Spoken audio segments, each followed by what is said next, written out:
جی بالکل دا مخال زه د صفیه اکبر صاحبه سره موجود یم کوم چې د الیکشن کمیشن دلته چارسده کې مشره ده.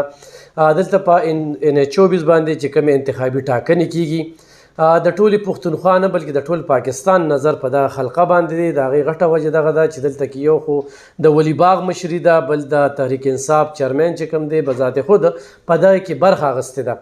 نو یو خواته د سکیورټي حوالې سره هم خبرې اترې کېږي چې دا ډېر حساس ګرځولې شوی دی، دلته کې د تصادم هم خطره ده. خو صفیه اکبر صاحبه په دغه ټول ارڅه باندې نظر ساتي او د دوی په وخت کې چې څومره انتخابي ټاکنې په دې چارسده کې شوي دا لومبنۍ ټاکنه نه ده، نو ډېر په ښه طریقه سره چې کوم دی هغه سرته رسېدلي. په دې به هم ترې پوښتنې کوو چې د دې دپاره دوی څه انتظامات کړي دي سکیورټي حوالې سره، او دلته کې څومره پورې پولینګ سټیشن دي او څومره پورې اوټ چې کوم دی هغه دی او پول شوی دی. تفصیلي خبرې به راسره کوي. جی ډېره مننه کوم د وخت راکولو له امله. مهرباني الف خان شیرپا صاحب، تاسو ټول ته پته چې زمونږ په 16 اکتوبر باندې NH24 ضمني انتخابات انعقاد کیږي انشاءالله تعالی. په دغه هکله زمونږ ټول تیاری کمپلیټ دي. زمونږ پولینګ آرډرز ایشو شوي دي، لږ 2700 عمله مونږه اپاینټ کړې ده او نن د هغې الحمدلله د ریزلټ ټرانسمیشن سیسټم چې کوم دی په موبایل باندې مونږ ته ریزلټ رالیږي، د هغې ټریننګ هم ډېر په کامیابۍ سره سرته ورسېد. په دغه هکله زه دا یم چې زموږ په دې حلقه کې تقریبا 5,26,000 ووټرز دي چې د هغې کې 2,35,000 زنانه ووټرز دي. ما تاسو ته مخکې هم خواست کړی دی په نور الیکشنو کې چې نه صرف په خپله روز د خپل ووټ حق استعمال کوي بلکې خپل مشران، خپل زنانه او چې کوم زموږ وروڼه خویندې افراد با هم معذوري واله دي دې سره خصوصي هیلپ وکړي او دیم راوړاندې کړي چې دوی هم د خپل د حق استعمال وکړي. بهر حال د هر څه انحصار د چارسدې په ولس باندې دی.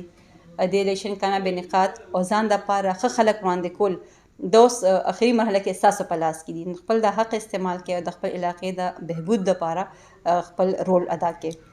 میډم یو خو په سکول چوټیانې شوي سبا دپاره په دې تاثیر کې به دغه کې بل سکیورټي حوالې سره FCR مې د دغې څه جی بالکل موږ سره په چارسده کې 384 سټیشن دي، په هغې کې 242 سټیشن لکه نیم نه زیات سټیشن انتهایي حساس دي.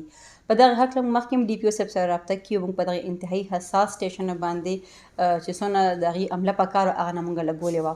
خو موږ سره به په QRF کې FC هم شامل دي، موږ ته د هغې اپروول راغلی دی او په دې الیکشن کې به FC هم چې دی د سکیورټي خدمات ورکوي. کوم داسې د هغې چې د هغې خیال ساتي یا هغې په ضد به تاسو بیا کاروي کوئ د کینډیډیټ په ضد؟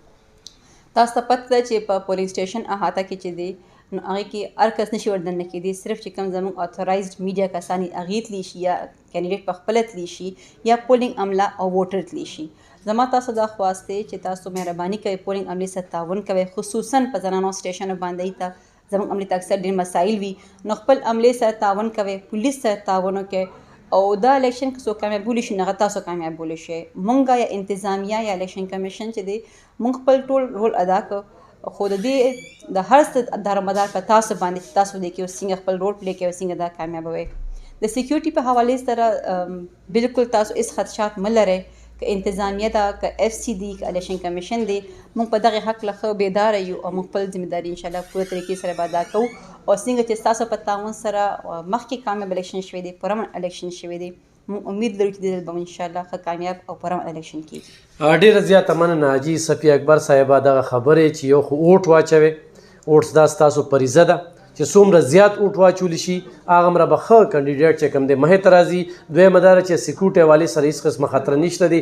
FC چې کوم دی هغه هم تعینات شوې ده. په تحصیل چارسده کې سبا چې کوم دی د سکولونو چوټیانې شوي دي چې څونه پورې پولینګ سټیشن دي، ورسره چې کوم دی نو هغه کینډیډیټ ته هغه کارکنانو ته هغه ټولو ته د الیکشن کمیشن د طرف نه دغه یو هم میسج دی چې پرامن تاسو اوسئ، دا ستاسو الیکشن دی، تاسو خپل الیکشن په خپله کامیاب کیږي.